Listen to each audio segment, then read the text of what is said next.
The argument for God's existence from beauty says, if beauty is more than mere preference, then beauty has an objective grounding. Beauty is more than preference, therefore beauty has an objective grounding. If beauty has an objective grounding, then God exists. Therefore, God exists. This argument is saying that if there's such a thing as objective beauty, then that objective beauty must be grounded in an objective standard of beauty, which is God. God's nature is objectively beautiful in the objective standard of beauty out of which he created the world. If God does not exist, then there's no such thing as objective beauty or objective ugliness, just subjective preferences. However, here are 3 common objections to the argument from beauty to God's existence. The first objection is that beauty is subjective, or that beauty is in the eye of the beholder. This would mean that there's no such thing as objective beauty, just subjective preferences about beauty, not an objective quality that all people everywhere should recognize. However, just because people disagree about what is beautiful, that doesn't mean there's no such thing as objective beauty. In fact, most people believe that beauty is a real quality that can be found in sunsets, people, and even math.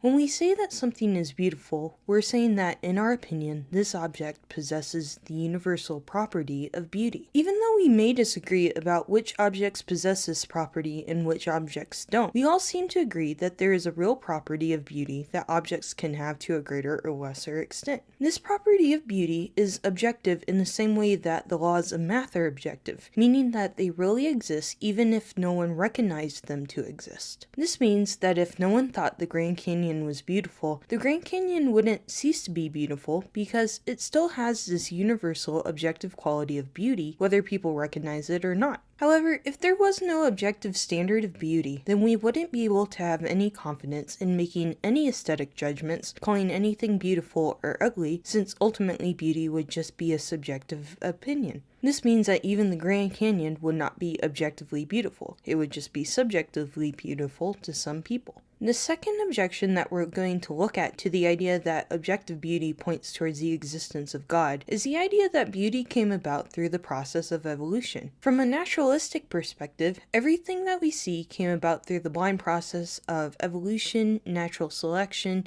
or erosion. So while we may look at the Grand Canyon and see a wonder and a beauty that takes our breath away, there wasn't actually a creator or designer of the Grand Canyon. It just so happens that the process of erosion over millions of years caused the Grand Canyon to look in a way that people happen to find pleasing to look at. Additionally, some people may believe that our ability to recognize beauty is simply a trait that we developed to help our species survive, because if a species found an environment pleasing, then they may be more likely to be able to survive in that environment. However, there are many things that we find beauty in that don't help our species survive, and that worst-case scenario would actually harm our species and our ability to survive. One example of this is a poison dart frog, which is brightly and beautifully colored while being poisonous for people to eat. The third objection to the idea of objective beauty points out that there have been differences about ideas of beauty across time and different cultures. One example of this was the Chinese practice of foot bindings, which was happening for about 10 centuries. While that culture thought that that was a way to make a woman more beautiful, we no longer believe that to be a way to improve someone's beauty, so we no longer practice it. Although I doubt our standards of pain have changed enough for that ever to have been a very good idea, but I digress. While the standard of what is considered to be beautiful changes across time and cultures, that doesn't mean that there's no such thing as objective beauty. In fact, people in China often still do things to their physical appearance to appear to be more beautiful, such as wearing makeup or having surgery, things like that,